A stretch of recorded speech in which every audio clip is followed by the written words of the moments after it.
الله وبركاته. إن الحمد لله نحمده ونستعينه ونستغفره ونعوذ بالله تعالى من شرور أنفسنا ومن سيئات أعمالنا من يهده الله فلا مضل له ومن يضلل فلا هادي له وأشهد أن لا إله إلا الله وحده لا شريك له وأشهد أن محمدا عبده ورسوله يا أيها الذين آمنوا اتقوا الله حق تقاته ولا تموتن إلا وأنتم مسلمون يا أيها الناس اتقوا ربكم الذي خلقكم من نفس واحدة وخلق منها زوجها وبث منهما رجالا كثيرا ونساء واتقوا الله الذي تساءلون به والأرحام إن الله كان عليكم رقيبا يا أيها الذين آمنوا اتقوا الله وقولوا قولا سديدا يصلح لكم أعمالكم ويغفر لكم ذنوبكم ومن يطع الله ورسوله فقد فاز فوزا عظيما أما بعد فإن أصدق الحديث كتاب الله وخير الهدي هدي محمد صلى الله عليه وسلم وشر الأمور محدثاتها وكل محدثة بدعة وكل بدعة ضلالة وكل ضلالة في النار. Ma'asyiral muslimin, ikhwani fillah, rahimani wa rahimakumullah. Kita melanjutkan kembali pembahasan kitab Makanatus Sunnatin Nabawiyah oleh Syekh Ad-Doktor Umar bin Muslih Al-Husaini hafizahullahu taala. Kita masih membahas tentang Kitabatus Sunnah fi Asrit Tabi'in, penulisan hadis di masa para At-Tabi'in, sampai pada ucapan beliau yang menjelaskan tentang kondisi di zaman kekhalifahan Umar bin Abdul Aziz rahimahullahu ta'ala, di mana Umar bin Abdul Aziz itu memerintahkan untuk mengumpulkan hadis-hadis Nabi Shallallahu Alaihi Wasallam. Ya, Umar bin Abdul Aziz sempat memerintahkan untuk mengumpulkan sunnah atau mengumpulkan hadis-hadis Nabi Shallallahu Alaihi Wasallam. Kata beliau, waqad kana hunaka muhawalatun li jam'i sunnah qabla Umar ibni Abdul Aziz. Sudah ada upaya untuk mengumpulkan hadis bahkan sebelum zaman kekhalifahan Umar bin Abdul Aziz.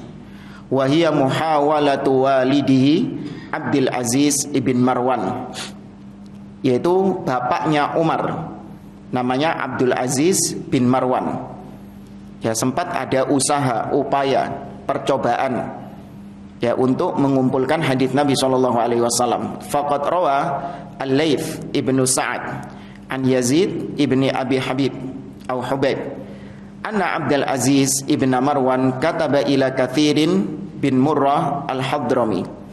Diriwayatkan oleh Al-Laits ibn Sa'ad dari Yazid bin Abi Hubaib, diriwayatkan bahwa pernah suatu ketika Abdul Aziz bin Marwan, bapaknya Umar bin Abdul Aziz, itu memerintahkan atau menulis surat perintah kepada Kathir bin Murrah, seorang bernama Kathir bin Murrah. Wa kana qad adraka bi Hums sab'ina badriyan min ashabi Rasulillah sallallahu alaihi wasallam. Karena Kathir bin Murrah itu banyak berjumpa dengan para sahabat Nabi sallallahu alaihi wasallam, bahkan 70 sahabat Nabi sallallahu alaihi wasallam pernah dia jumpai di Hums. Hums ini sekarang berada di Suriah. Ya, salah satu kota yang ada di Suriah. Kalau sekarang tulisannya Homs, ya, H-O-M-S, Homs. Nah, di situ Abdul Aziz bin Marwan menulis an yaktuba ilaihi bima sami'a min ashabi Rasulillah sallallahu alaihi wasallam min ahadithihim illa haditha Abi Hurairah fa innahu indana. Maka diperintahkan, coba kau pergi kepada sahabat Nabi SAW itu di Homs, dan kau tulis hadis-hadis yang keluar dari lisan para sahabat itu. Semuanya kau tulis. kecuali hadisnya Abu Hurairah. Karena Abu Hurairah ada di sini. Maksudnya Abu Hurairah ya ada di dekatnya dia, ada di kotanya dia. Jadi kalau riwayat dari Abu Hurairah nggak usah, karena wonge wis ono nang kene. Tapi kalau dari sahabat-sahabat yang lain, kau dengarkan riwayat-riwayat mereka. Lakin la ya'lam hal tammat hadhil muhawala aw la. Tapi tidak diketahui apakah usaha ini sukses atau tidak. Misi ini loh. Ya, misinya bapaknya Umar ini, yaitu Abdul Aziz bin Marwan. Apakah ini misinya berhasil atau tidak? Wallahu a'lam. Bi khilafi muhawalati Umar ibni Abdul Aziz fa innaha tammat. Berbeda dengan upaya anaknya Abdul Aziz bin Marwan untuk mengumpulkan hadis. Nah, kalau anaknya Abdul Aziz bin Marwan, Umar bin Abdul Aziz, ini sudah berhasil. Dia sudah berhasil usahanya dalam mengumpulkan, menjamakkan hadis Nabi Shallallahu Alaihi Wasallam.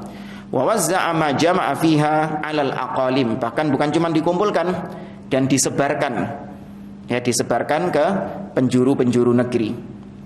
Waqad azama qabla dzalika Umar ibnul Khattab ala an yaktubas sunan fastasyara ashaban Nabi sallallahu alaihi wasallam fa asyaru alaihi bidzalika fatafiqa yastakhirullah syahran thumma asbaha yawman waqad azama Allah alaihi faqala. Bahkan Umar ibnul Khattab, bukan Umar bin Abdul Aziz, Umar ibnul Khattab itu juga pernah bertekad, berniat untuk menulis hadis, mengumpulkan hadis. Maka dia pun bermusyawarah bersama sahabat-sahabat yang lain. Ya, bermusyawarah bersama para sahabat-sahabat yang lain. Kemudian para sahabat menyarankan kepada Umar ibn Khattab ya untuk istikharah, minta petunjuk kepada Allah Azza wa Jalla. Nah, ini menunjukkan istikharah itu bukan cuman ketika menikah. Ya, seorang kadang istikharah cuma sekali tok. Wayane apa? Wayane rabi. Ya. Kalau zuhate ping 2 ya 2 kali istikharah. Berarti yang paling banyak yang 4 kali. Istikharahnya ping 4. Enggak, dalam semua hal yang dimana kita bimbang 2 perkara atau 3 perkara yang kita bimbang, kita minta petunjuk kepada Allah Subhanahu wa taala. Allahumma inni astakhiruka biqudratika dan seterusnya. Kemudian setelah Umar ibn Khattab istikharah selama sebulan, tuh syahron, Umar ibn Khattab istikharah selama sebulan. Kemudian Allah Azza wa Jalla memberikan taufik kepada Umar ibn Khattab. Beliau mengatakan, inni kuntu aradtu an aktubas sunan. Sesungguhnya kata Umar ibn Khattab, aku ingin untuk menulis hadis. Wa inni dzakartu qauman kanu qablakum katabu kutuban.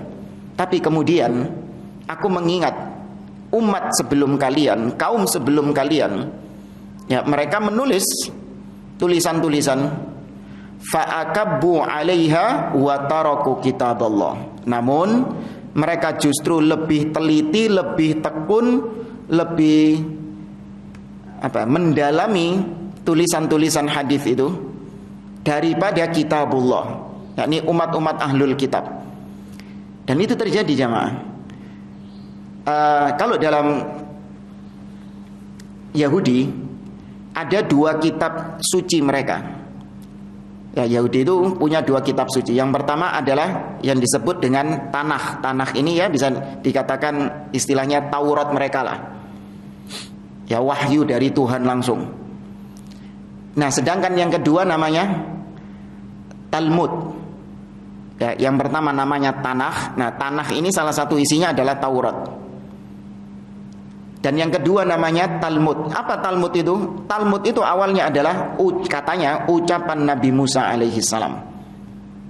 Ya, bukan wahyu yang turun, tapi ucapan Nabi Musa. Kemudian ucapan murid-muridnya Nabi Musa, sahabatnya Nabi Musa, muridnya ya kayak tabi'innya Nabi Musa, sampai generasi setelahnya imam-imam mereka, para salaf mereka. Makanya Talmud itu lebih banyak, lebih besar, berjilid-jilid. Ya, beda sama Tanakh. Nah, ternyata yang justru mereka pegang erat, yang justru mereka jadikan sebagai acuan itu yang lebih ditekuni sama mereka adalah yang Talmud. Ya, sama seperti orang Nasara juga. Ya, orang Nasara punya perjanjian lama. Di perjanjian baru. Nah, di perjanjian baru ada Injil dan surat-surat Paulus.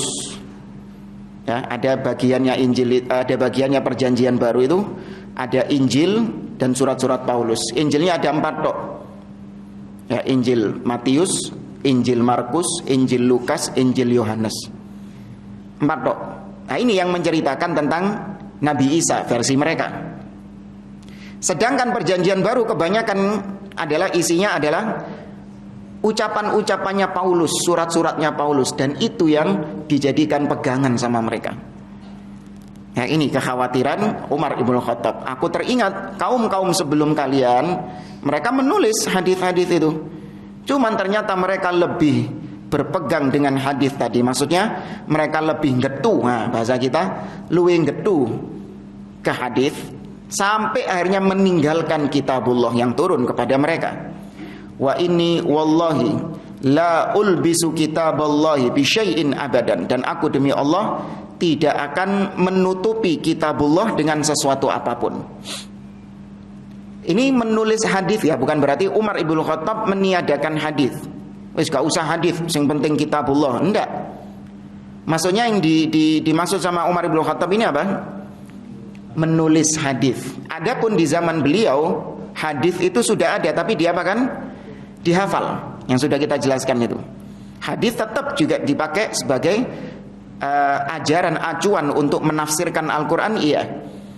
Tapi mereka lebih berpegang, atau mereka ya lebih berpegang dengan hafalan daripada tulisan-tulisannya itu. Ada ditulis, cuman tidak dikumpulkan di zaman Umar bin Khattab. Takut mereka lebih fokus hadis dan mereka meninggalkan Al-Quran. Wa amma ma yurwa anna Abu Bakrin jama'aha thumma ahraqaha fala yasih.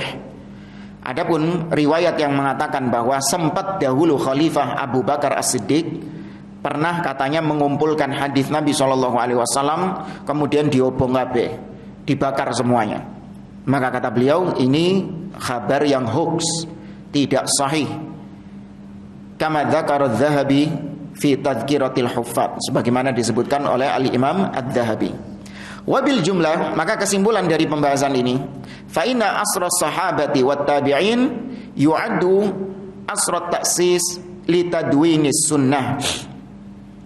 Zaman sahabat dan zaman tabi'in, maka itu dikenang sebagai zaman taksis sunnah, yakni memondasi sunnah. Ya, sudah memondasi hadis Nabi SAW, sudah dipondasi. Ya, namanya pondasi ini wis ketok belum? Belum kelihatan namanya memondasi kok. Anda kalau lihat orang bangun bangunan, mungkin gedung ya, bangun gedung 1 bulan, 2 bulan, 3 bulan, Anda lihat dari luar, opo iki kaono sing diopo-opokno. Iya kan? Mana ini gak kelihatan bangunannya, padahal sudah berapa bulan ini pembangunan ini, opo wae sing dikerjakno. Orang ngelihatnya dari luar kan gitu. Ya memang gak ketok wong sing diurusi apa dhisik. Pondasi ini sing diurusi.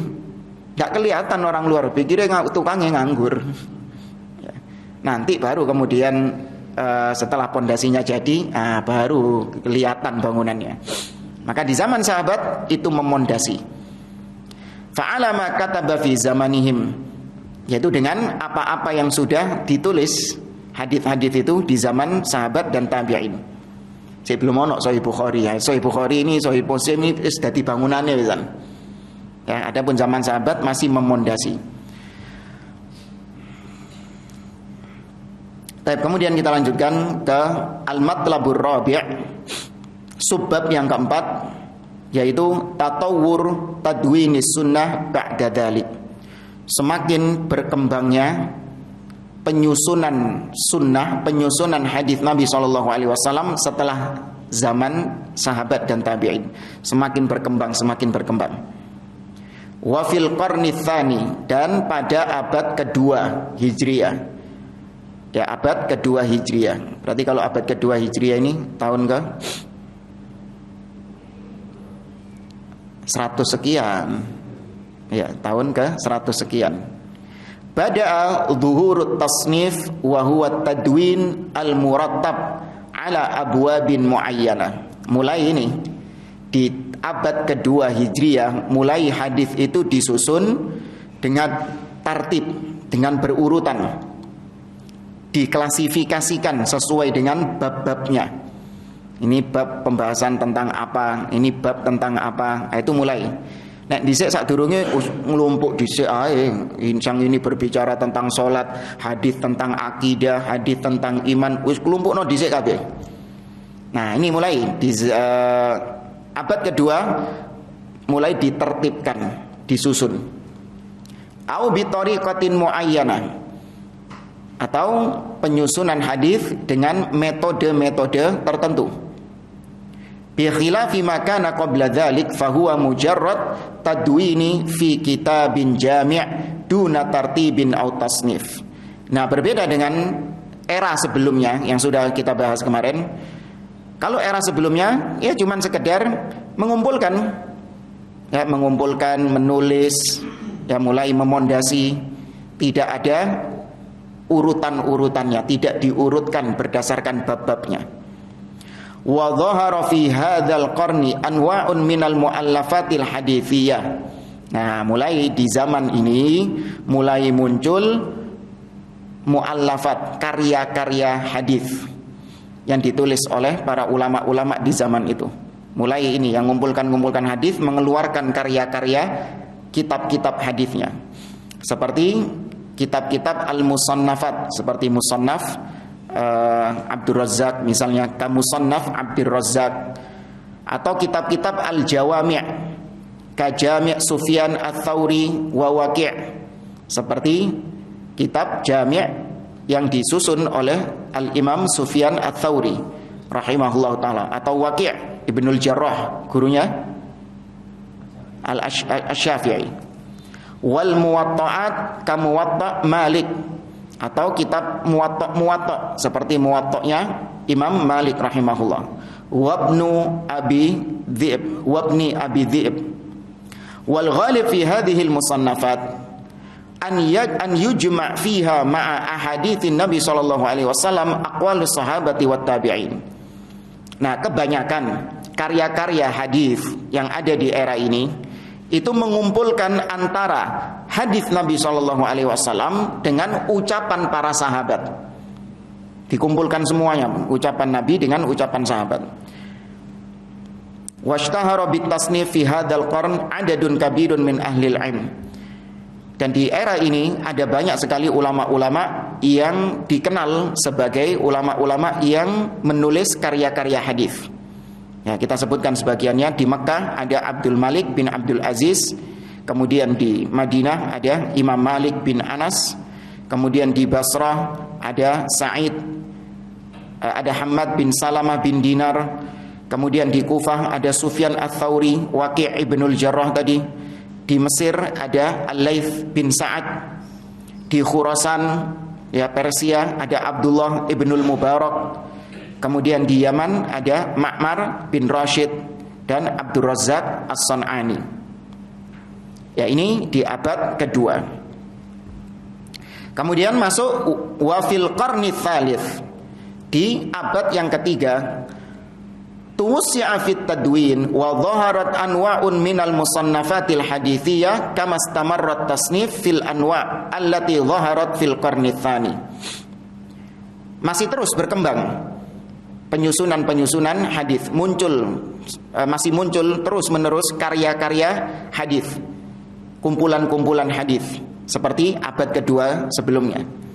Fahadzal qarnu bihaqqi asril izdihar wan nadab litadwinis sunnah. Nah, di abad ketiga inilah semakin berkembang pesat, semakin booming hadis-hadis Nabi Shallallahu Alaihi Wasallam, penulisan hadis Nabi Shallallahu Alaihi Wasallam. Ya, wa min anwa'il musannafat allati dhaharat wa intasharat fihi, dan diantara banyak karya-karya hadis yang muncul di abad dan tersebar di abad ketiga ini adalah yang bentuknya al-masanid, bentuknya musnad. Ya, musnad kayak musnad Imam Ahmad, atau as-sihah, sahih. Ya, sahih Bukhari, sahih Muslim. Kemudian as-sunan yang bentuknya sunan, as-sunnah seperti Sunan Abu Dawud, Sunan Tirmidzi, Ibnu Majah. Ya, wa tasnif fi mukhtalafil hadits. Wa fil qarnir rabi' wal khamis. Adapun di abad keempat dan yang kelima, istamarrat tadwin, semakin masih ditulis, semakin berkembang hadis Nabi sallallahu alaihi wasallam. Wa uniya fihi bistikmalit tasnif fi anwa'in sabiqah kat tasnif fi sihah was sunan wa mukhtalafil hadits. Dan masih sama, tapi hanya menyempurnakan dari abad yang ketiga. Ya, penyempurnaan dari kitab-kitab hadis yang sudah ada di abad sebelumnya. Washtahara fil qarnir rabi' at-tasnif fil mustakhrajat. Nah, banyaknya di abad yang keempat ini adalah tulisan-tulisan yang bentuknya itu adalah takhrij. Ya, mustakhraj. Ya, bentuknya adalah mustakhraj. Ya, bukan takhrij, mustakhraj. Fa hadzal asru ya'uddu asra istikmali wastidrak. Maka abad keempat ini bisa dikatakan adalah abad perbaikan atau penyempurna dari abad ketiga sebelumnya. Istikmalun li juhudil ulama fil qarni tsalits, sebagai bentuk penyempurna dari jerih payah yang dilakukan oleh ulama-ulama hadis di abad yang ketiga.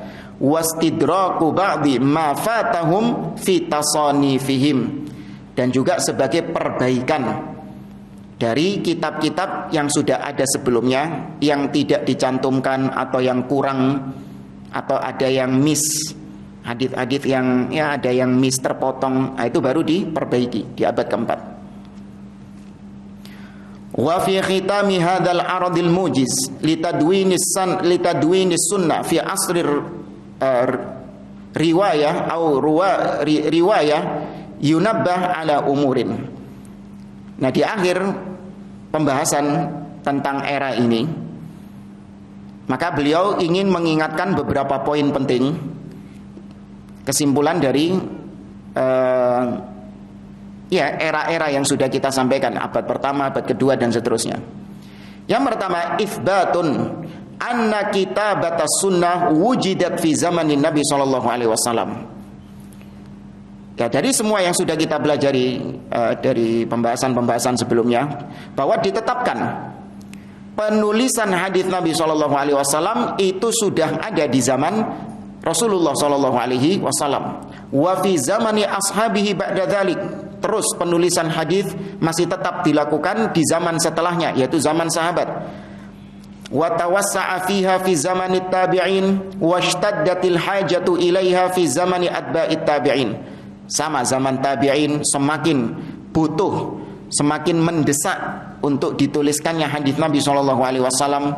Kemudian zaman tabi'ut tabi'in, wala ya'ni anna sunnah kanat kulluha maktubah, balil ghalib fi zamani sahaba wat tabi'in al-hifdhu wan naqlu lis sunnah bir riwayah. Di sini saya menjelaskan, kata beliau, bukan berarti ketika saya mengatakan bahwa hadis sudah ada di zaman Nabi dan zaman sahabat, maka berarti sudah lengkap tertulis semua. Tidak.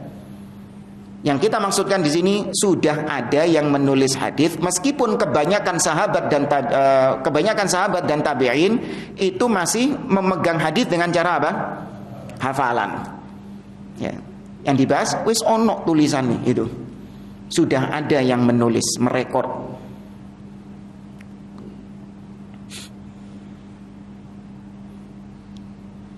Nah, di sini dulu pernah kita mikir, kenapa Allah kok nggak memunculkan alat-alat perekam di zaman itu? Ya kan, kita kalau mikir sama kayak pikirannya orang-orang awam itu, coba disi ono alat perekam gitu ya, wis ditemukan alat perekam itu, kan enak. Hadis itu lebih terjaga kan? Loh iya, Anda bayangkan ada kamera kayak gini, langsung merekam Nabi Shallallahu Alaihi Wasallam ngomong. Oh, iya, lebih terjaga gitu. Maka kalau kayak gitu caranya, jerih payah ulama ini ada nggak yang sudah kita ceritakan itu? Bahkan ini belum pembahasan selanjutnya, rihlah. Pembahasan setelah ini rihlah, di mana para ulama mereka berjalan dari satu negeri ke negeri yang lain untuk mencari hadis Nabi SAW. Di sono ini nih ada rihlah perjuangan para ulama seperti itu, yang itu ladang pahala buat mereka. Yaitu ladang pahala buat mereka. Ada penelitiannya, nanti hadis ini sahih dipetani siji-siji sapa wae periwayatannya. Ya, kalau seperti ini tidak ada. Hanya membuat umat menjadi malas. Oh iya, ini sejak ada online banyak yang kajian di mana? Oh, kajian online. Ya meskipun dua-duanya baik. Ya, yang enggak baik yang enggak ngaji. Tapi ala kuliah semua ada hikmahnya. Ya. Kita lanjutkan. Itu poin yang pertama yang ingin beliau tegaskan. Wala dhaira fi dzalik, dan enggak masalah para sahabat lebih berpegang dengan hafalan, itu tidak ada masalah. Artinya hadis Nabi yang kita dapatkan sekarang ini bukan berarti diragukan gara-gara dahulu sahabat enggak pakai hadis ini, tapi sahabat lebih memegang hafalannya. Fa inna hujjiyatas sunnah thabitatun bil adillatil qati'atil mutawatirah. Karena berpegang dengan hadis, berhujjah dengan hadis itu adalah perkara yang sudah ditetapkan dengan dalil-dalil yang pasti dan mutawatir. Sawaun kana thubutus sunnati bil kitabah ambir riwayah was sama'. Entah ditetapkannya hadis itu dengan cara ditulis atau didengar. Ya, yang penting hadis Nabi SAW berhujjah, berargumentasi dengan hadis Nabi SAW itu perkara yang sudah pasti dan mutawatir. Wa fil ahadits allati fiha hathun ala hifdhis sunnah wa tablighiha dalilun dhahirun ala dzalik. Apalagi banyak hadis-hadis Nabi SAW yang berisi tentang anjuran untuk menghafal hadis dan menyampaikan hadis. Itu menunjukkan bukti dalil yang sangat kuat akan hal tersebut. Poin yang kedua, fi thubutin nahyi an kitabatis sunnah wa thubutil idzni. Ditetapkan memang pernah ada larangan dari Nabi SAW yang sudah kita bahas kemarin. Pernah ada larangan dari Nabi SAW untuk menulis hadis, dan juga ditetapkan adanya izin setelah itu dari Nabi SAW untuk menulis hadis. Wa taujihi ahlil ilmi lidzalik raddun 'ala rafidah. Dan Nabi bahkan mengarahkan, menganjurkan untuk menulis hadis seperti dalam riwayat Abdullah bin Amr ibnul As. Nah, hal ini adalah bantahan kepada Rafidah wa 'alal mustasyrikin, dan juga kepada kaum orientalis, wa atba'ihim min al-aqlaniyin, dan juga yang mengikuti mereka dari kalangan penuhan akal, aqlaniyun. Amar Rafidah. Kenapa kok dikatakan bantahan kepada Syiah Rafidah? Qatalahumullah. Adapun Rafidah, fa innahum za'amu annahu lam yarid fihi nahyun. Kata mereka, gak ada itu Nabi melarang hadis, menulis hadis, gak ono itu. Ya, tidak ada. Mereka gak percaya kalau Nabi SAW itu pernah melarang untuk menulis hadis. Gak percaya mereka, ditolak. Wa anna hadhil ahaditha wudi'at litabriri ma warada minan nahyi an Abi Bakrin wa Umar. Itu hadis-hadis yang katanya Nabi melarang, itu adalah karang-karangannya Abu Bakar dan Umar, atau karang-karangannya para pembela Abu Bakar dan Umar untuk menutup-nutupi, ya, untuk menutup-nutupi. Padahal yang melarang menulis hadis adalah Abu Bakar dan Umar. Apa maksudnya? Jadi menurut mereka yang melarang hadis itu, menulisan hadis itu adalah Abu Bakar dan Umar. Ceobo, karena banyak hadis-hadis yang katanya melaknat Abu Bakar, melaknat Umar, hadis-hadis yang menunjukkan bahwa yang jadi khalifah harusnya Ali bin Abi Thalib. Ono itu hadis itu, tapi sama Abu Bakar dan Umar dilarang untuk ditulis. Ya.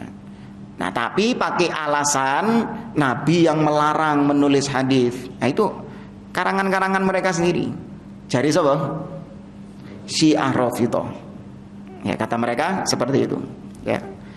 Faqad thabata an-nahyu wa batala qauluhum. Padahal memang benar ada larangan dari Nabi sallallahu alaihi wasallam yang sudah kita sampaikan di pertemuan yang lalu. Itu hak. Nabi sempat melarang untuk menulis hadis Nabi sallallahu alaihi wasallam dengan alasan-alasan yang sudah kita kemukakan pada pertemuan yang lalu. Maka ucapan mereka ini adalah ucapan yang batil. Kemudian tadi kita katakan ini juga bantahan kepada kaum mustasyrikin, orang-orang orientalis. Fayadda'una annal ahaditsa fin nahyi wa fil idzni mawdu'ah. Mereka mengatakan bahwa hadis-hadis yang menunjukkan bahwa Nabi melarang untuk menulis hadis dan Nabi mengizinkan untuk menulis hadis, kata orang-orang orientalis, itu semua hadis palsu. Hadis yang melarang dan hadis yang mengizinkan, dua-duanya dianggap hadis yang palsu. Wudi'at natijatan litatawur ad-dini wal ijtima'i. Itu hadis-hadis sengaja dipalsukan. Ya, sengaja dipalsukan. Kenapa? Inilah hasil dari perkembangan agama dan perkembangan sosial. Ya, karena semakin berkembang agama Islam, ya semakin berkembang ya interaksi umat Islam, maka wajar muncul namanya hadis-hadis yang kemudian disandarkan kepada Nabi sallallahu alaihi wasallam. Wa taza'umu qaulihim hadza jul tashir, atau kalau di bahasa Inggris kan orang yang mengatakan seperti ini namanya gold zihir. Ya, ketika kita cari di Google namanya Ignaz Goldziher. Ini seorang kalau lihat di ini Google, ulama Islam dari Budapest itu mana? Bulgaria apa Hungaria?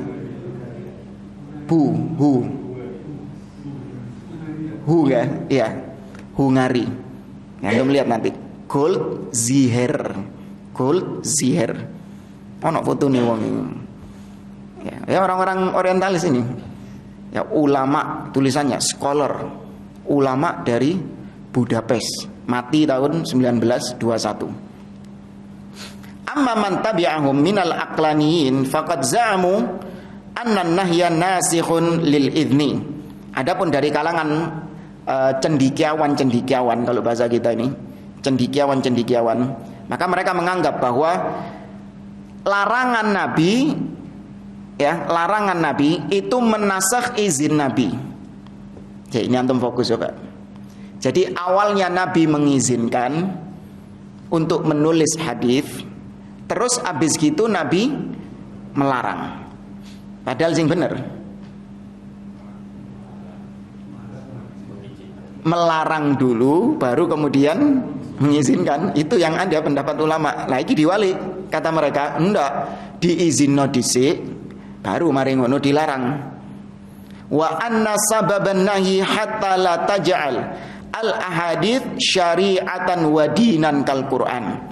Kata mereka bahwasanya kenapa Nabi melarang menulis hadis, supaya hadis tidak dijadikan sebagai syariat yang menandingi Al-Qur'an. Ini memang awalnya menolak apa?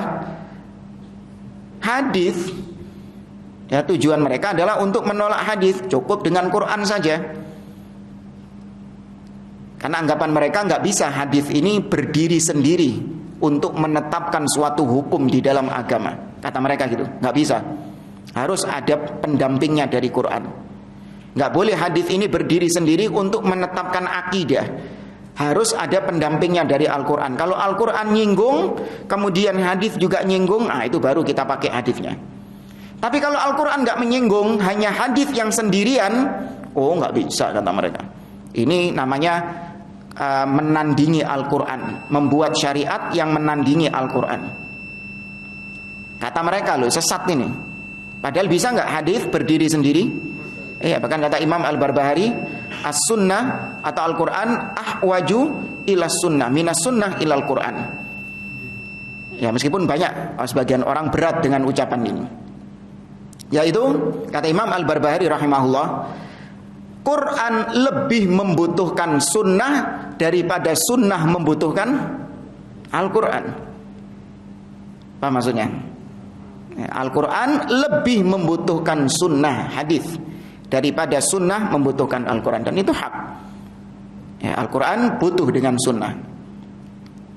Kama dhahaba ilaihi Taufik Sidqi, sebagaimana pendapat ini dikatakan oleh seorang yang bernama Taufik Sidqi, wa ta'athara bihi Muhammad Rashid Ridha, dan Muhammad Rashid Ridha terpengaruh dengan pemikiran ini. Wa tabi'ahu Mahmud Abu Raya, dan diikuti oleh seorang yang bernama Mahmud Abu Raya. Nah, ini orang-orang zaman kita sekarang, antum cari di Google namanya masih ada fotonya. Mahmud Abu Raya, wa Jamal Al-Banna wa ghairihim, dan yang selain mereka.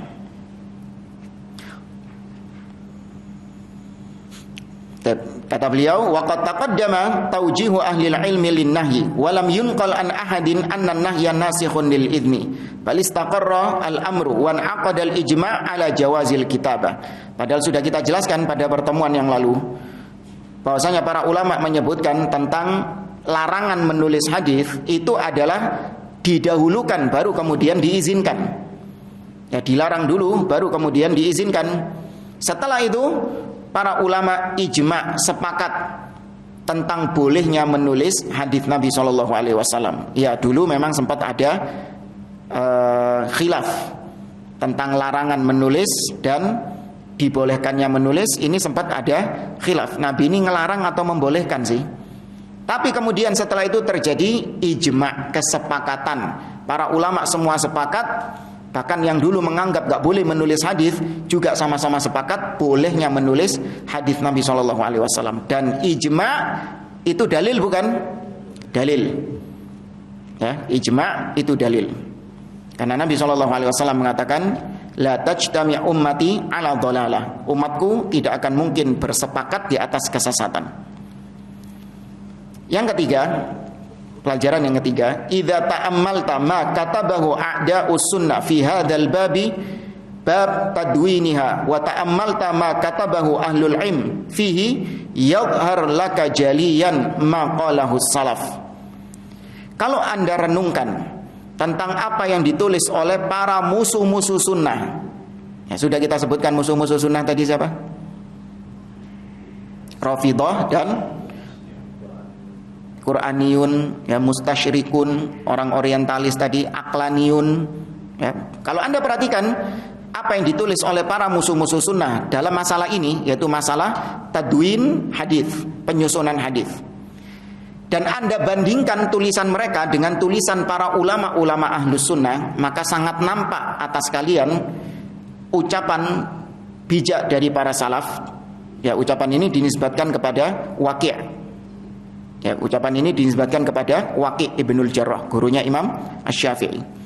Inna, kata beliau, inna ahlal ilmi yaktubuna ma lahum wa ma alaihim wa ahlal ahwa la yaktubuna illa ma lahum. Sesungguhnya para ulama mereka menulis apa-apa yang baik untuk mereka dan apa-apa yang buruk atas mereka. Artinya yang ditulis ya bukan hanya hal-hal yang baik menurut mereka, tapi hal-hal yang buruk. Artinya hal-hal yang ya secara ini nggak sesuai dengan keinginan-keinginan mereka. Tapi kalau itu dari hadis Nabi SAW ditulis, jujur mereka dalam menulis hadis. Ya, para ulama itu gitu, tidak disembunyi-sembunyikan sama mereka. Beda sama ahlul bid'ah. Ahlul bid'ah hanya menulis apa yang sesuai dengan angin, apa yang sesuai dengan keuntungan mereka saja. Dan itu bukan cuma di zaman dulu, zaman sekarang juga gitu. Ahlus sunnah ketika menyampaikan hadis disampaikan semua, tidak ada yang disembunyikan, tidak ada yang ditiadakan. Ya, semuanya disampaikan. Oh, ini hadisnya koyoke gak cocok sama akidah kita. Sengidekno. Seperti tuduhan orang-orang Khawarij. Orang-orang Khawarij menuduh kita Salafiyun bahwasanya kita ini sering menyembunyikan hadis Nabi SAW tentang pemimpin, di mana Nabi memerintahkan pemimpin yang ditaati alladzi yaqudukum bi kitabillah, yang memimpin kalian dengan kitabullah. Nah, ini kata mereka Salafi suka menyembunyikan hadis ini, nggak disampaikan. Ya, yang disampaikan sama mereka adalah wa induriba dhahruka, meskipun punggungmu dipukul, wa in ukhidha maluk, meskipun hartamu diram, ya kan? Ya, seringnya kutok yang disampaikan. Hadis tentang yaqudukum bi kitabillah, yang membimbing atau menuntun kalian, memimpin kalian dengan kitabullah, ini enggak disampaikan. Padahal kata mereka itu hadis harus disampaikan. Kenapa enggak disampaikan sama mereka, sama Ahlus Sunnah, sama Salafi? Karena bertentangan dengan keyakinan mereka. Karena keyakinan mereka pemimpin, presiden itu ulil amri. Padahal Nabi mengatakan pemimpin itu yang memimpin dengan kitabullah. Nah, presiden enggak mimpin dengan kitabullah. Ya, pemimpin sekarang tidak memimpin kita dengan kitabullah, dengan Al-Quran. Berarti bukan pemimpin. Paham ya syubhatnya ya? Paham enggak maksudnya? Ya, antum bingung kayaknya subuh-subuh ini. Atau sudah pernah dengar? Taib. Dijelaskan oleh para ulama bahwasanya hadis tersebut sahih. Kita akui itu hadis sahih. Tapi namanya hadis itu saling bertentangan atau saling menafsirkan. Satu hadis dengan hadis yang lain ini saling bertentangan atau saling menafsirkan? Saling menafsirkan. Maka kalau kita lihat dalam riwayat-riwayat yang lain, maka dapat kita ketahui apa maksudnya Nabi SAW mengatakan alladzi yaqudukum bi kitabillah, yang memimpin kalian dengan kitabullah, yaitu sepanjang perintahnya tidak bertentangan dengan kitabullah. Sepanjang perintahnya pemimpin tidak bertentangan dengan kitabullah, maka taati perintahnya itu. Nabi SAW mengatakan alal mar'il muslim as-sam'u wa ta'a fima ahabba wa kariha. Wajib atas setiap muslim mendengar dan taat kepada pemimpin, baik itu perintah yang dia sukai ataupun tidak dia sukai. Jadi ketaatan kita sama pemimpin bukan karena ini cocok ambil anak ini perintahnya ini baru taat, tidak. Yang kita sukai ataupun enggak kita sukai, illa kecuali an yu'mara bi maksiyah, kecuali apabila memerintahkan untuk bermaksiat. Nah, perintah untuk bermaksiat itu bertentangan enggak dengan kitabullah? Bertentangan dengan kitabullah, maka ditaati enggak kata Nabi? Fala sam'a wala ta'ah, tidak boleh didengar dan tidak boleh ditaati. Loh, nyambung enggak dengan hadis tadi yang katanya disembunyikan itu? Gitu cara menafsirkannya. Nah, kalau mereka enggak, mereka itu mengatakan alladzi yaqudukum bi kitabillah, yang memimpin kalian dengan kitabullah, artinya undang-undangnya harus Al-Quran. Ya, bukan UUD 45, bukan. Undang-undangnya harus Al-Quran itu. Terus bagaimana dengan hadis Nabi yang lain? Nabi SAW mengatakan, kata Nabi SAW, sayakunu a'immatun ba'di, akan ada pemimpin-pemimpin setelahku. Dalam riwayat Imam Muslim dari Hudzaifah ibnul Yaman, akan ada pemimpin-pemimpin setelahku, la yahtaduna bihudai wa la yastannuna bisunnati, di mana mereka tidak menggunakan petunjukku dalam kepemimpinannya dan tidak menggunakan sunnahku dalam kepemimpinannya. Tuh, berarti pakai Quran enggak ini asasnya ini? Nah, ini tidak menggunakan petunjukku, tidak menggunakan sunnahku. Wa sayaqumu fihim rijalun qulubuhum qulubus syayatin fi juthmani ins, dan akan ada di antara pemimpin-pemimpin tersebut orang-orang berhati setan dalam tubuh manusia. Hudzaifah bertanya, "Kaifa asna'u ya Rasulullah in adraktu dzalik?" Wahai Rasulullah, apa yang aku perbuat kalau aku mendapati pemimpin seperti itu? Ini kan gambaran yang mengerikan. Ini pemimpin zalim apa enggak ini? Setan dalam wujud manusia. Zalim pemimpinnya. Ya. Kemudian kata Hudzaifah, "Wahai Rasulullah, apa yang aku lakukan kalau mendapati pemimpin seperti itu?" Nabi mengatakan, "Tasma' wa tuti'." Kau tetap mendengar dan taat kepada pemimpin tersebut. Wa in duriba dhahruka wa ukhidha maluk. Meskipun punggungmu dipukul, hartamu dirampas, ditambah lagi sama Nabi, fasma' wa ati', tetap dengar dan taat. Nah, kalau orang-orang Khawarij tadi mengambil hadis tadi bahwa pemimpin yang ditaati harus berhukum dengan kitabullah, asasnya itu Al-Quran, sedangkan kalau yang bukan Al-Quran nggak perlu ditaati. Nah, ini berarti mereka membuang hadis tadi, hadis riwayat Muslim tadi, yang berhati setan wujud manusia tadi dibuang sama mereka. Karena di situ jelas Nabi mengatakan bahwasanya pemimpin berhati setan bertubuh manusia tidak menggunakan petunjukku, tidak menggunakan sunnahku. Sepanjang dia muslim, ketika dia memerintahkan dan perintahnya tidak bertentangan dengan Al-Quran, nah itu maksudnya. Perintahnya tidak bertentangan dengan Al-Quran, maka iya ditaati. Adapun soal kenapa dia kok nggak pakai Al-Quran sebagai asasnya, asas hukumnya, itu dosa dia kepada Allah Subhanahu Wa Taala. Rakyat tidak dituntut untuk itu. Itu urusan dia sama Allah Azza wa Jalla. Rakyat tidak dituntut untuk hal tersebut. Kita dituntut untuk mendengar dan taat kepada pemimpin sepanjang perintahnya tadi tidak bermaksiat kepada Allah. Ya, jadi yang dilihat kalau ada perintah dari pemimpin itu bukan sesuai nggak dengan keinginan kita, sesuai nggak dengan agenda kita, sesuai nggak dengan hawa nafsu kita. Kalau sesuai kita taat, kalau nggak sesuai kita maki-maki. Nggak, itu bukan ahlus sunnah, itu ahlul bidah. Ahlus sunnah yang dilihat ini maksiat bukan ini perintahnya ini. Oh, ternyata bukan maksiat. Ya, ketika bukan maksiat, maka berlaku hadis tadi. Bahkan berlaku ayat, ya ayyuhalladzina amanu atiiullaha wa atiiur rasul wa ulil amri minkum. Ya, berlaku ayat tersebut. Ya, maka dengan ini batil kalau ada yang mengatakan bahwa pemimpin zalim tidak wajib ditaati. Ya, ini adalah ucapan yang menyimpang, ucapan orang-orang Khawarij, ya, ucapan ahlil bidah. Siapapun yang mengucapkannya dengan gelar apapun dia, mau profesor, doktor, mengucapkan pemimpin yang zalim tidak wajib ditaati, kata dia, ini ucapan yang menyimpang keluar dari jalan as-salaf. Saya cukupkan sampai di sini. Insyaallah kita lanjutkan pada pertemuan yang akan datang. Wallahu a'lam. Subhanakallahumma wa bihamdik, asyhadu an la ilaha illa anta astaghfiruka wa atubu ilaik. Assalamualaikum warahmatullahi wabarakatuh.